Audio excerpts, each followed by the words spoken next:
நேயர்களுக்கு வணக்கம். நான் டாக்டர் தீபா அருளாளன். இன்னைக்கு நம்ம என்ன சாப்டர் பத்தி டிஸ்கஸ் பண்ண போறோம் அப்படின்னாங்க, இப்ப பாருங்க இந்த வக்ர சனியினோட பலன்கள் என்ன அப்படின்றத பார்க்கலாம். சனி பயிற்சி ஆல்ரெடி நடந்துட்டு இருக்கு. இந்த வக்ர சனி அப்படின்றது வந்து பாருங்க ஒவ்வொரு வருடமும் ஏறக்குறைய 4.5 மாச காலகட்டம் வருங்க. இந்த வருஷம் என்ன டைம் ஸ்டார்ட் ஆகுது அப்படின்னு கேட்டீங்கன்னா ஜூன் 29 இருந்து நவம்பர் 15 வரைக்கும் ஏறக்குறைய 4.5 மாச காலகட்டம் இந்த வக்ர சனி பயிற்சி இருக்குங்க. வக்ர சனி யார் யாருக்கு என்னென்ன மாதிரி நற்பலன்களை தரப்போகுது, எந்தெந்த ராசி எந்தெந்த லக்னம், முக்கியமா வந்து பாத்தீங்கன்னா லக்னத்துக்கு தான் எந்தெந்த லக்னம் எந்தெந்த ராசிக்கு ரொம்ப நற்பலன்களை தரப்போகுது, எந்தெந்த ராசி எந்தெந்த லக்னங்களுக்கு வந்து ஒரு மாடரேட்டான பலனை தரப்போகுது, எந்தெந்த லக்னத்துக்கு ரொம்ப கெடுப்பலனை தரப்போகுது அப்படின்றத பத்தி தாங்க நம்ம இந்த பதிவுல பார்க்க போறோம். அதாவது ஒவ்வொரு பதிவையும் ஒவ்வொரு ராசியை பத்தி பார்க்க போறோம். அந்த விதத்துல இன்னைக்கு எந்த ராசி எந்த லக்னத்தை பத்தி பார்க்க போறோம் அப்படின்னு கேட்டீங்கன்னா மேஷ ராசி மேஷ லக்னம். ஓகேங்களா? இந்த மேஷ ராசி மேஷ லக்னத்தை பத்தி தெரியணும் அப்படின்னா ஃபர்ஸ்ட் வந்து இந்த மேஷ ராசி மேஷ லக்னத்துக்கு அதிபதி யாரு அப்படின்னு கேட்டீங்கன்னா செவ்வாய் பகவான் தான் அதிபதி.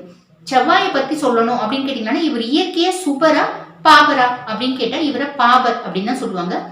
எல்லா ஆளுமைக்கும் யூனிஃபார்ம்டு சர்வீசஸ்க்கும் ஒரு டேலண்டட் அதீத டேலண்டட் இது எல்லாத்துக்கும் வந்து பாத்தீங்கன்னா செவ்வாய் அதிபதியா இருந்தாலும் அவரை வந்து பாபர் அப்படின்னு தான் சொல்றது உண்டுங்க. ஓகேங்களா? அந்த மேஷ ராசிக்கு இந்த வக்ர சனி என்ன பண்ண போறாரு? பொதுவாக வந்து பாருங்க சனி வந்து இப்ப அட் பிரசன்ட் கும்பத்துல இருக்காரு. ஓகேங்களா? இந்த வக்ர சனி வந்து மேஷ ராசிக்கு எங்க போறாரு? 11ஆம் இடத்தாண்ட போறாரு. பொதுவாவே வந்து பாருங்க மேஷ ராசிக்கு 10, 11க்கு அதிபதி யாரு அப்படின்னா சனி பகவான் தான். ஓகேங்களா? இப்ப இந்த 11ல போற சனி பகவான் என்ன பண்ண போறாரு? 11ஆம் இடம் என்றது என்னது அப்படின்னா என்ன? 11ஆம் இடம் வந்து 10ஆம் இடம் வந்து பாத்தீங்கன்னா ஜீவனஸ்தானம், தொழில் ஸ்தானம். 11ஆம் பாவம் வந்து பாருங்க லாபஸ்தானம். ஓகேங்களா? அதாவது லாபம் வர்றது, வருமானம் வர்றது, அந்த வருமானம் திருப்தியா இருக்கிறது, ஒரு நல்ல நல்ல லம்பா வருமானம் வர்றது, இது எல்லாமே வந்து பாத்தீங்கன்னா 11ஆம் பாவம் சொல்லுது. இந்த 11ஆம் பாவம்ன்றது பாருங்க புதிய லாபம், அதே மாதிரி பாத்தீங்கன்னா புது தொழில முன்னேற்றம், புதிய முயற்சியில வெற்றி, வருமானம், இப்படி பல விஷயத்த குறிக்குதுங்க. அது மட்டும் இல்லாத பாருங்க இப்போ வந்து ஜெனரலா சொல்லுவாங்க கேந்திரம், அதாவது 1, 4, 7, 10 ஒரு ஸ்கொயர் அப்படின்னு வச்சுக்கலாம்.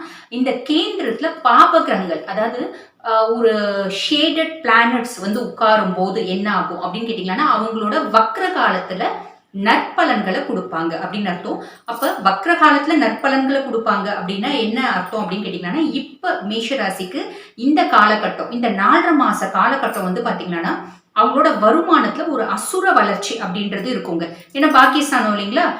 ஸோ வருமானத்துல வந்து பாருங்க ஒரு அசுர வளர்ச்சி அப்படின்றது இருக்கும். தொழில்ல ஒரு நல்ல மேன்மை இருக்கும்.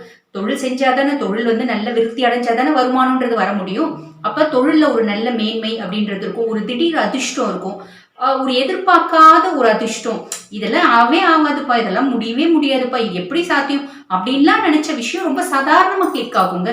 ரொம்ப சாதாரணமா சக்சஸ் ஆகும். ரொம்ப நாளா நம்ம முயற்சி பண்ணியிருந்திருப்போம், இது நடந்தா ஆகுமே, இந்த விஷயம் நம்மளுக்கு நடந்தா ரொம்ப நல்லதா இருக்குமே, நடக்குமா அப்படின்னு ரொம்ப நம்ம பலகாலமா ஏங்கி இருந்த ஒரு விஷயம் இந்த 4.5 மாச காலகட்டத்துக்குள்ள ஃபேவர் ஆகும் அப்படின்னு சொல்லலாம். அதாவது பல வருஷமா நாங்க வந்து காம்படிட்டிவ் எக்ஸாம்ஸ் எழுதிட்டே இருந்தோங்க, பெருசா எங்களுக்கு சக்சஸ்லாம் ஆகல. இந்த வருஷம் அதாவது இந்த 4.5 மாசத்துல சக்சஸ் ஆகும். எப்படி அப்படின்னு கேட்டீங்கன்னா சனியினோட ஒரு மேன்மையான பார்வை வந்து எங்க வருது? விசேஷ பார்வை அப்படின்னு சொல்லலாம். விசேஷ பார்வை மேஷராசிக்கு வந்து பாத்தீங்கன்னா 3, 5, 7 இந்த ஸ்தானத்துல பதியுதுங்க. அப்ப என்ன ஆகும் அப்படின்னா நான் ஆல்ரெடி சொன்ன மாதிரி தொழில மேன்மை, தொழில முன்னேற்றம், ஏதோ ஒன்று லாபம் அப்படின்றது வரும். மேபி யாரோ வந்து உங்க உறவுக்காரங்க இவ்வளவு நாள் கவனிக்காம இருந்தவங்க, அடடா நம்ம பிள்ளைங்க கஷ்டப்படுறாங்க அப்படின்னு கவனிக்கலாம். ஏதோ ஒரு விதத்துல லாபம்ன்றது வரும். அது பெரும்பாலும் தொழில வர்றதுக்கு நிறையவே வாய்ப்பு உண்டு. ஓகேங்களா? அதுக்கப்புறம் வந்து பாருங்க வருமானம் அதிகரிக்கும். ஆல்ரெடி ஒரு வேலை செஞ்சுட்டு இருக்காங்க, திடீர்னு உங்களுக்கு ஒரு ப்ரொமோஷன் வரலாம். ஸோ வருமானம் அதிகரிக்கும். காம்படிட்டிவ் எக்ஸாம்ஸ் ரொம்ப நாளா எழுதிட்டு இருக்கோங்க, பெருசா சக்சஸே ஆகல, நாங்க வந்து செலக்டே ஆகல. செலக்ட் ஆகக்கூடிய காலகட்டம் இது, இந்த 4.5 மாசம் அப்படின்னு சொல்லலாம். ஓகேங்களா? ஏன்னா ஆல்ரெடி குரு பயிற்சி உங்களுக்கு ரொம்ப ஃபேவரா இருக்கு. அப்போ வந்து பாத்தீங்கன்னா ராகுக்கு எது பெருசா வந்து உங்களுக்கு பாதிப்பா இல்லை. அப்ப குரு பயிற்சி ஆல்ரெடி ரொம்ப ஃபேவரா இருக்கு. அது மட்டும் இல்லாம இப்ப இந்த வக்ர சனியும் வந்து பாத்தீங்கன்னா அவர் வக்ரத்துக்கு போறதுனால பொதுவாக வந்து வக்ரத்தை என்ன தெரியுங்களா சொல்லுவாங்க, ரெட்ரோகிரேட் ஆகுது, கிரகங்கள் வந்து பின்னோக்கி நகருது அப்படின்னு சொல்லுவாங்க. அது ஆக்சுவலி உண்மை கிடையாது, பின்னோக்கி நகர்றது கிடையாது. கிரகங்களோட ஒரு மூவ்மெண்ட் வந்து என்ன ஆகுதுன்னா ஃபாஸ்டா போறது கொஞ்சம் ஸ்லோ டவுன் ஆகுது. ஸ்லோ டவுன் ஆகுறது வந்து பாத்தீங்கன்னா நம்மளுக்கு பின்னோக்கி நகர்ற மாதிரி தெரியுது.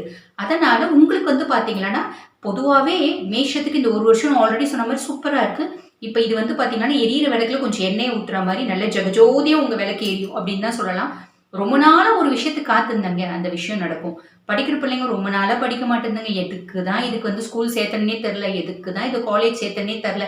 அதோட பிஹேவியர்லாம் நல்ல முன்னேற்றம் கிடைக்குங்க. ஏன்னா அந்த பார்வை 3, 5, 7ஆம் பாவத்தை பார்க்கறதுனால குடும்பத்தில் ரொம்ப நாளாக பிரச்சனைங்க என்னன்னே தெரில.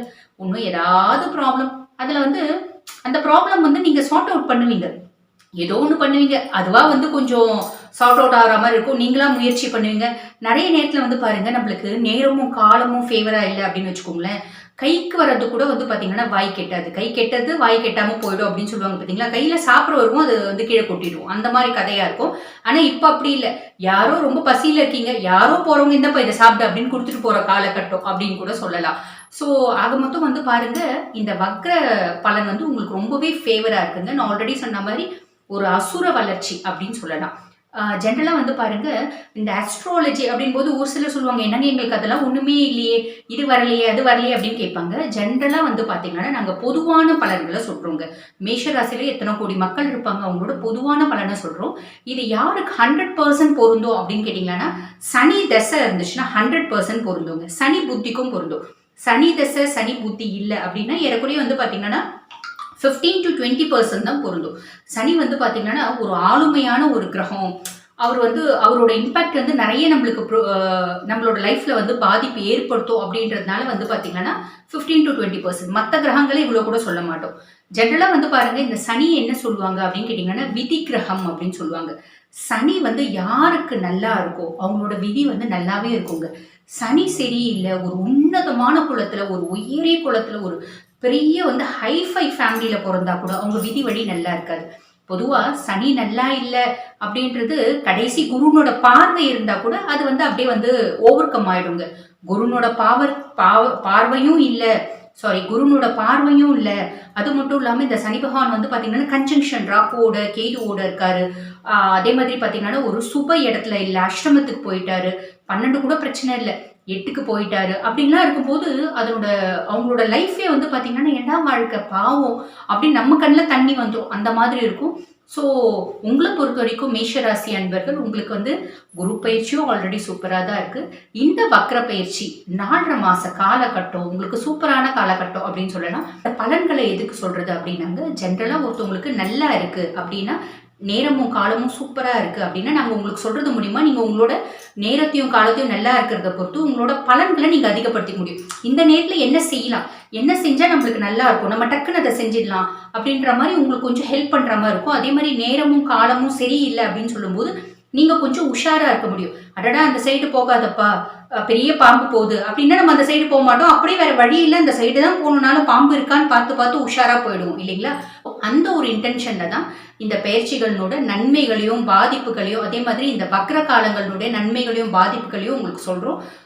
இது வந்து உங்களுக்கு பயனுள்ளதாக இருக்கும்னு நினைக்கிறேன். உங்கள் இண்டிவிஜுவல் ஹாரோஸ்கோப்பில் நீங்கள் கனெக்ட் பண்ணி பார்த்துக்கோங்க. உங்களுக்கு வந்து சனி தசை இருக்கா, சனி புத்தி இருக்கா, அதனோட பலன் எந்த அளவுக்கு இருக்கும், அதே மாதிரி சனி வந்து உங்களுக்கு சுபராக இருக்காரா, மத்தியமராக இருக்காரா, பாபராக இருக்காரா, இது அத்தனையும் நீங்கள் கனெக்ட் பண்ணி உங்களோட இண்டிவிஜுவல் ஹாரோஸ்கோப்பில் இந்த பலன்களை மேட்ச் பண்ணிக்கலாம். ஆக மொத்தம் மேஷராசி அன்பர்கள், உங்களுக்கு வக்ர சனி வந்து ரொம்பவே சாதகமாக இருக்காரு. வாழ்த்துக்கள். ஸோ மேஷராசி அன்பர்களோட பலனை பார்த்தோம். இதே மாதிரி ஒவ்வொரு ராசி அன்பர்களோட பலனையும் ஒவ்வொரு பதிவில் பார்க்கலாம். நன்றி.